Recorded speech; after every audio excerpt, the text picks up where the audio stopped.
พี่น้องตอนนี้กับฝนเศร้าตกแล้วเนาะเดี๋ยวเขาสิลงมาบ้านเขาพี่น้องเลยจะหน่อยสิบ้านเขาเนาะตอนนี้กำลังเป่งหน้าแม่น้องอันเราขวดทองในหันน้อยหนึ่งเนาะเบื้องแจมันเป่งหน้าพี่น้องเดี๋ยวสิพาไปเบิ่งนี่พี่น้องสองไห้นี่แหละเนาะที่เฮาสิสามไห้นะไห้ทึกที่เฮาสิบ้านตอนนี้เฮาถ่าหน้ามันบกเนาะเอาเป่งหน้านี่ดิเอาก็จะขวดทองมันตามแคบๆมันเบื้องได้มันซุ่มมันเบื้องมันต่ำหั่นแหละพี่น้อง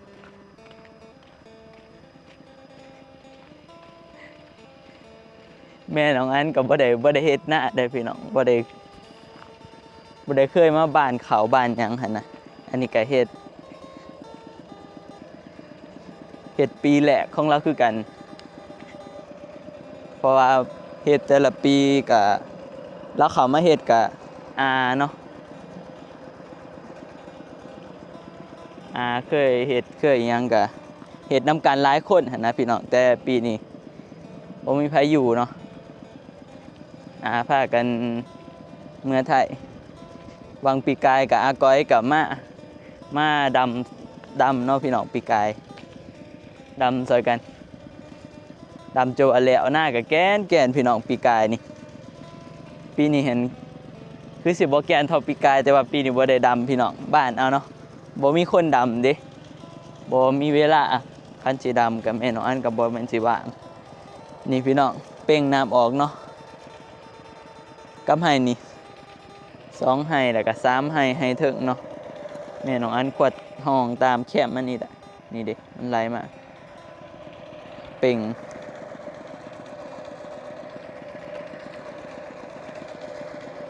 อันนั้นก็ไอเลิศเนาะพี่น้องจ้างเขามาไถจ้างเขาไถจอนี่ไถเนจ้างเขาเนเนาะอันนี้ก็อีกไห้หนึ่งตัวนี้มันหงเบื้องนี้พี่น้องมันไหลออกเบื้องนี้เบื้องนี้สบายอยู่ให้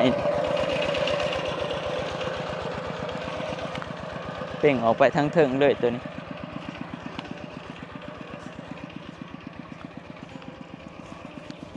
ไปได้ละ10 บาทนี่ฐาน้ำบกบ่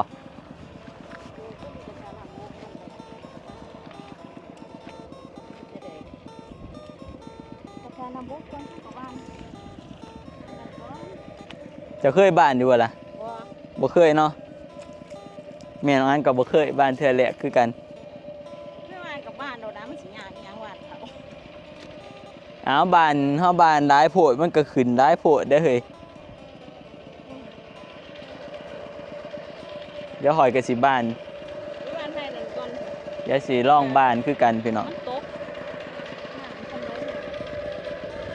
มีแต่คนบ่เคยบ้านเนาะสิบ้านเขาแต่ว่ามื้อวานนี่ไผละบ้านเจ้าบ่บ้านก็อีพอเจ้าบ้านคือกัน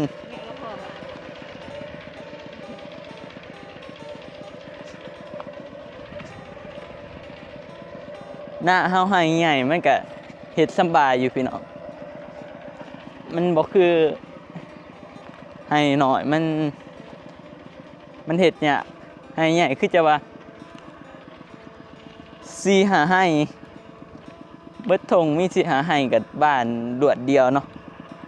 อีกอย่างก็บ่ต้องมาอัดนำหน้าอีกคันมันใหญ่เด้กระปูคือสิจ่อบ่ได้บ่เลยบ่มีหัวนี่นะมันบกก่อน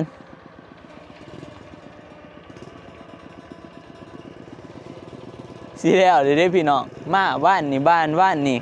กับมื้อนี่2 มื้อได้เป็นสไลด์ให้เด้วันแต่วันศุกร์คุณมวนมื้อวานเนาะแต่วันศุกร์วันนี้ไปขายลูกชิ้นอยู่แล้วมันคือออกได้ซะแซ่เหรอมันออกแต่แซ่ผู้ได้เนาะตัวเนี่ยเนาะแซ่ตัวเมวานหันบ่ได้แซ่ตัวนั้นมันเดิมออกได้ฮะวันนี้ตัวนี้แซ่วันศุกร์วันเสาร์เอาคืน มาพี่น้องเดี๋ยวเฮาสิตักเขาออกจากอันเขาปลูกเด่นเฮาแส่ไว้ออกนอกเบิด เดี๋ยวอันมันสีเนี่ย ก็ยังว่าจานมันแปร ไปเอาใหม่ มาสิตักทีละหน่อยไปเอามาตักได้ทีละหน่อยเฮาสิพองเนาะว่าเฮาสิเอาซำใด3ขู่มันบ่น้อยโพดบ่วะ3ขู่อันนี้นี่เพาะอยู่บ่ได้บ้านนี่ให้บักใหญ่มันนี่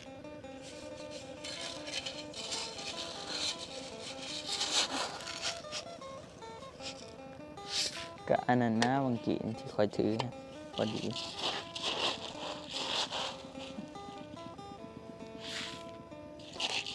เดี๋ยวเฮาสิพ้องก่อนแล้วเฮาจึงสิเอาไปบ้าน มันสิบ่พอจังได๋เฮาสิบ้าน เฮาย่านมันบานไปแล้วมันสิบ่เพาะซ้ำพี่น้อง เฮาสิบ้านตัว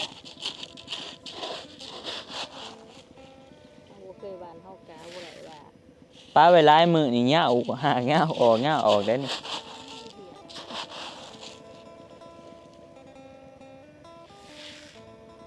นี่มันยังเหงาแล้วเบิ่งติพี่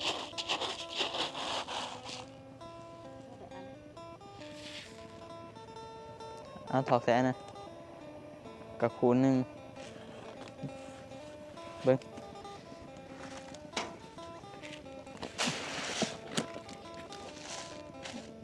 ได้อีกแล้วกะคูณหนึง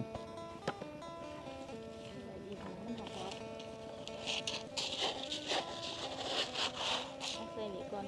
บ้านเบิดมันยังมาเอาใหม่ จะมาเอาอีกคูณหนึงเนาะ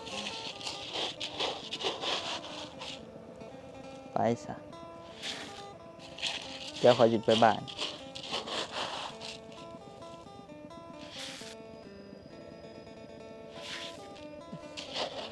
ห่าง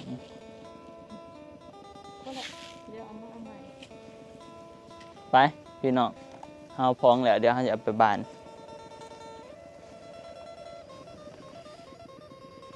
มือที่2โมเมนต์รอบที่2คงจะบ้านไปรอบ1เลย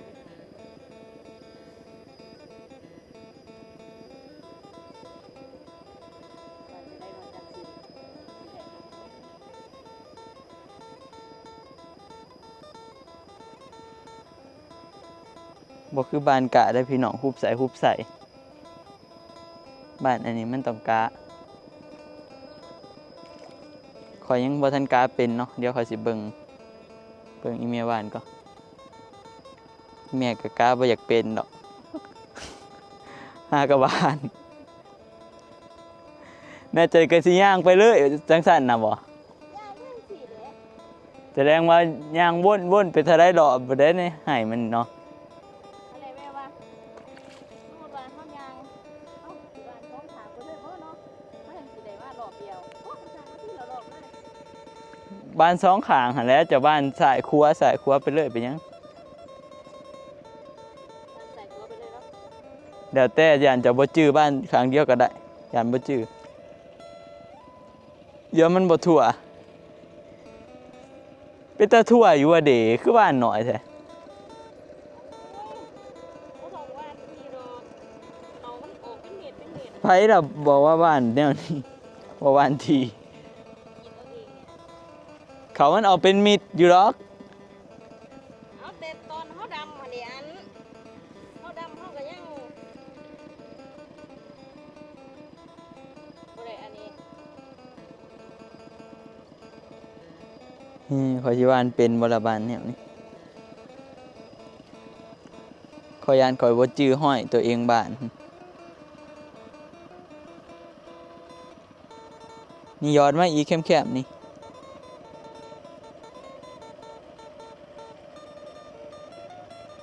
่ต้องเอาที่ดอกเฮาเว้นอยู่แล้วว่าเขามันออกเป็นเม็ดเป็นเม็ด ห้ามบ่มีอันนั้นเด้อพี่น้องบ่มีแบบเขาเอิ้นอิหยังแนวบ้านเขาเป็นเลาะรถกิ่งฮะมันบ่มีแต่คันมีอันนั้นก็ กับบ้านได้คือกันแต่มันก็สิเป็นแถวนี่แหละพี่น้องกับบ้านยอดเบิ่งเสียเนาะเดี๋ยวขอสีกันล่องบ้านเบิ่งคือกันคอยหยอดเนี่ยนี่เด้อซะพี่น้องตอนนี้หากับบ้านเนาะบ้านนี่เด้บ้านได้หลายเติบไก่สิครึ่งหากับบ้านสลับกันนี่บางทีพี่น้องมันยังมีน้ำอยู่ แต่มันก็ไหลอยู่น้ำมันหักว่าทันเบิดมันหายใหญ่แต่เวลาเฮาบ้านเนี่ยเฮาบ่เห็นอันนี้บัดนี้บ่เห็นเม็ดขาวตัวใดซุ่มใดมีน้ำมันก็กล้ายาก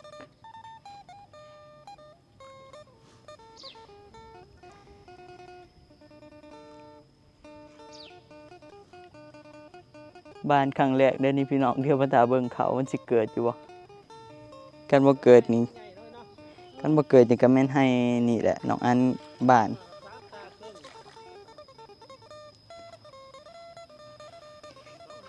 นี่พี่น้องเต็มอันนี้เรือซ้ำนี่ยังอีกกระขุนึงเฮาบ้านหน่อยค่อยยิบทีละหน่อยให้มันพอก่อนเนาะพอให้นี่ไปเดี๋ยวบ้านต่อพี่น้องบ้านให้มันแล้วให้นี่เนาะพูดยังร้ายเติบ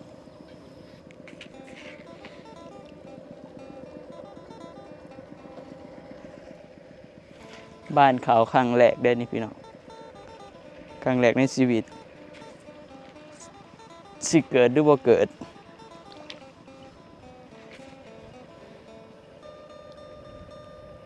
แต่ตัวนี้มันมีหน้าพี่น้องเอ้ยแต่มันก็ไก่สิบกแหละเฮาเป่งมัน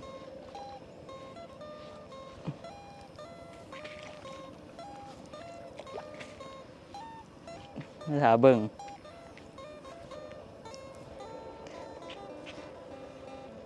ขาวเฮาออกหน่อเลยแหละ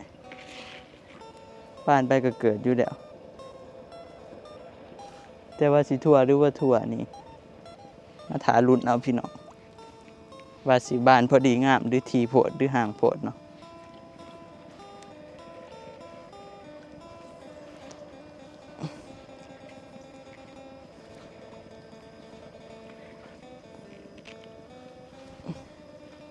นี่แม่บ้านหอดใจดิสาดมาไกลๆเด้อ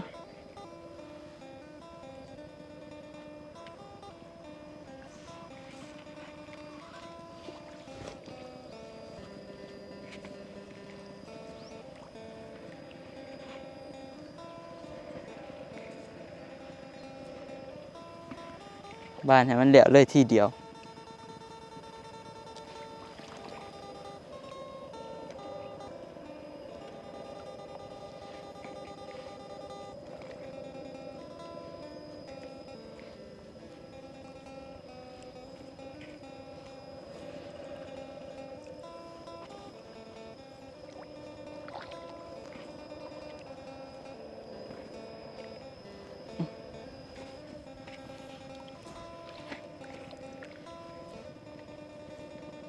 เดี๋ยวจะมาอัปเดตหน้าเขาหลังจากบ้านไปได้1 อาทิตย์เนาะดูว่าหลังจากบ้านไปได้1 เดือนว่าเขาเฮาบ้านเป็นจะได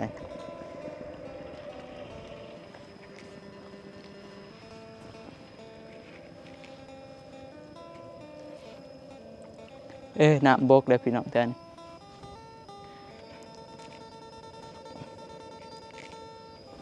เขาสิได้เห็นมิดเขาเนาะเวลาเขาบ้าน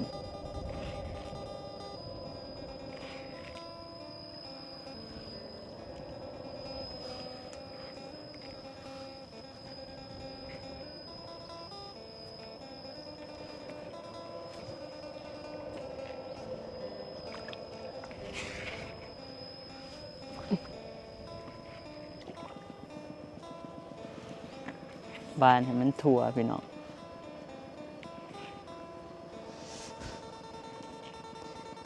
บ้านให้มันทั่วเวลามันเกิดขึ้นมามันจั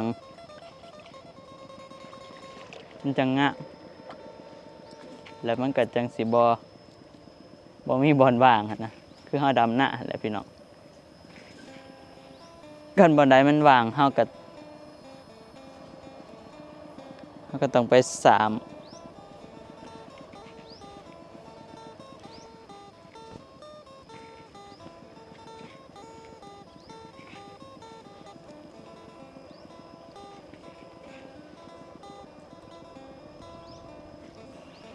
ทั่วแล้วพี่น้อง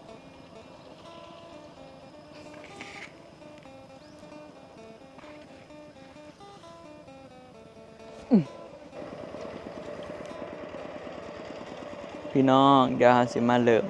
อีกให้ที่สองเนาะข้างๆกันพี่น้องให้นี่เฮาบ้านแล้วแหละน้ำเฮาก็เป่งออกเบิดเลยน้ำเบิดแล้วเนาะเหลือแต่จักหน่อยนี่ซุ่มแถวเบื้องมันบ่อยากไหลแต่เฮาบ้านแล้วเรียบร้อยเลยให้นี่ก็น้ำก็ใกล้สิเบิดแล้วให้นี่แฮงเป่งง่ายพี่น้องมันไปน้ำมันไปไหลลงไปบ่อนเดียวเนาะบ่อนนั้นมันต่ำแถวนี้ก็บ่มีน้ำหกเดี๋ยวสิมาบ้านกับแม่น้องอันบ้านให้นี่แล้วก็สิกลับพี่น้องเอ้ยบ้านให้นี่แล้วก็ยังอีกให้หนึ่งเดี๋ยวพอน้องอันสิบ้านเนาะมาบ้านนี้เดี๋ยวเฮาก็สิเมื่อไปเดี๋ยวลงไปบ้านก็พี่น้องนี่บ่ฮู้ว่าสิบ้านเป็นจะได้กลับบ้านไปเนาะพี่น้องครั้งแรกหัดบ้านพี่น้องตอนนี้เฮาก็บ้านได้รอบที่2เลยปุ๊แม่น้องอันบ้านอยู่เบิ่งนี่พี่น้อง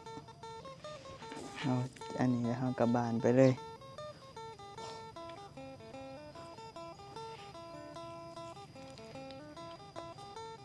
จะได้เฮาบ่ทันบ้านไป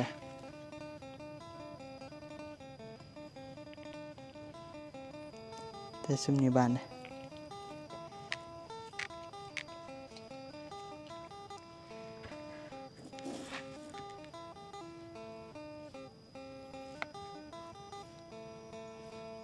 ค่อยบ้านทีละหน่อยเนาะพี่น้องตัวบ้านให้มันออกก็มันทีโพดกะสร้างมันลกมันออกน้ำบ่อยากดอกลกไปดำบนอื่นคือกะอันแหละได้ห้าลกห้ากะตัดปลายมันแล้วก็ไปดำใส่บนอื่น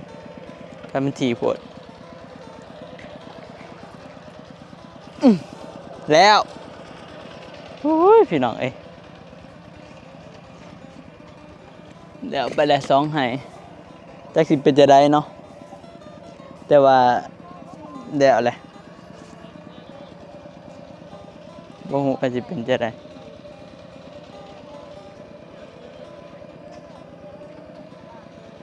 เอากูก็ข่อยนี่ไปบ้านเจอแล้ว แล้วเขาอีกไม่ได้ จะเอาแล้วบ้านเจอแล้วข่อยสิมื้อเอาสิมื้อ เมื่อกับสิบานเอง เหลือให้เดียวนึงเดี๋ยวได้2ให้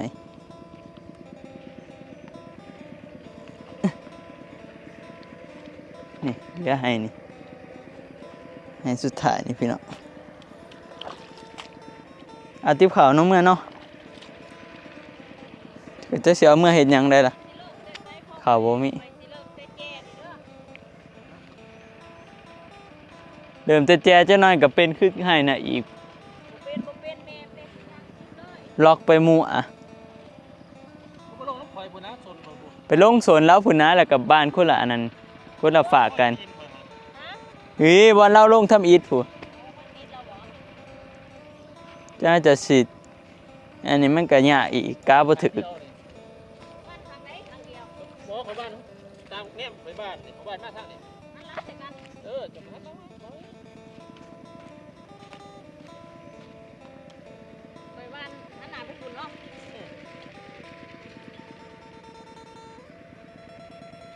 แล้วของอีพ่อนี่บางเนาะแค่แคบๆบ่มีสัมบ้านนี่ติ เราสิมาสับเอาไม้จะรอเราสิกลับมาค่ะ อ้บรรยากาศงามอลีพี่น้องอยู่หน้าเฮาสบายแบบนี้ทางดีเลยโอ้ยขนาดบนถ่วมทางแนวนี้เลยคือสิสบายพี่น้องมีคอนกรีตเนาะต่อไปหอดบ้านคำหยาดเบื้องนะ เฮ็ดบูดพี่น้อง แล้วก็ต่อกับบ้านอันนั้นคือสิสบาย คันได้ร้ายมันก็ดีเด้เฮ็ดบูดเด้อเกิดนะต่อมงได้ว่าไอ้จอยเก็บสุปีหั่นน่ะอ่ะ จักต่อวันใด ต่อเฮ็ดบูด ใช้เบิ่งละบ้านก็ละบ้านหน้าหรือบาง บ้านบางเว้ย ก็คือบ้านบางแต่เนาะ ก็บ้านบางๆจังซี่แหละเวลามันนั่นมันก็ โอ้ห้องข่อยแห้งหนาห้องข่อยสิบ่ขึ้นเป็นอันนั้นเด้อบ่ขึ้นเป็นคือกะเลยบ่ นั่นแหละแล้วมันก็สิเป็นที่กะ 3เลยเด้อ3เอานี่พี่น้องเรียกให้นี่ให้สุดท้าย แต่กายใหญ่เอดีดำจนเมื่อยพี่น้องปีกายได้เขาน้อยเดียว ใต้แรกเบิด ปีนี้เศร้าว่าดำดอก ใต้แรกเบิดอยู่อีก ไปพี่น้องตอนนี้แม่น้องอันกลับบ้านอยู่เนาะกับอีพ่อบ้านเหลือให้1เดี๋ยวน้องอันสิเมื่อก็เพราะว่าสีฟ้าเมื่ออัพคลิปแน่แบตเบิร์ดพี่น้อง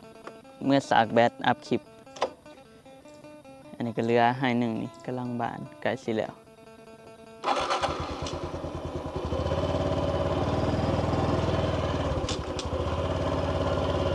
แต่ซุ่มเบื้องนี่น้ำก็ยังไหลท่านเบิดอีกซุ่มแจม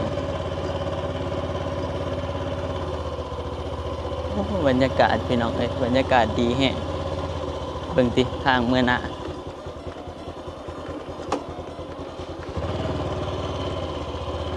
มันจะเปื่อนจะบ่อนนี่แหละพี่น้องจังน้อยสีเหลือมันก็บ่ได้เปื่อนเนาะไปให้พี่น้องเบิ่งบรรยากาศทางเมื่อหน้าก็ซะตะเวนสิโตกุอยู่อันนั้นแฮงงามเลยพี่น้องอยู่แคมป์สิแต่บ่ฮู้ว่าสิเมื่อทันหรือบ่อย่าตะเวนตกก่อนมันสิเห็นแสงตะเวนงามแสงสีแดงๆ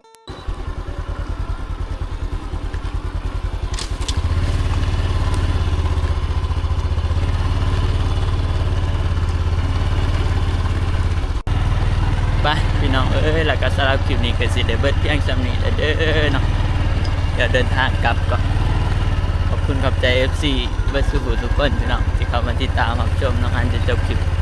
เดี๋ยวไว้พอกันใหม่คลิปหน้าพี่น้องสำหรับคลิปนี้ขอตัวลาไปก่อนเด้อขอกล่าวคำว่าสบายดีพี่น้อง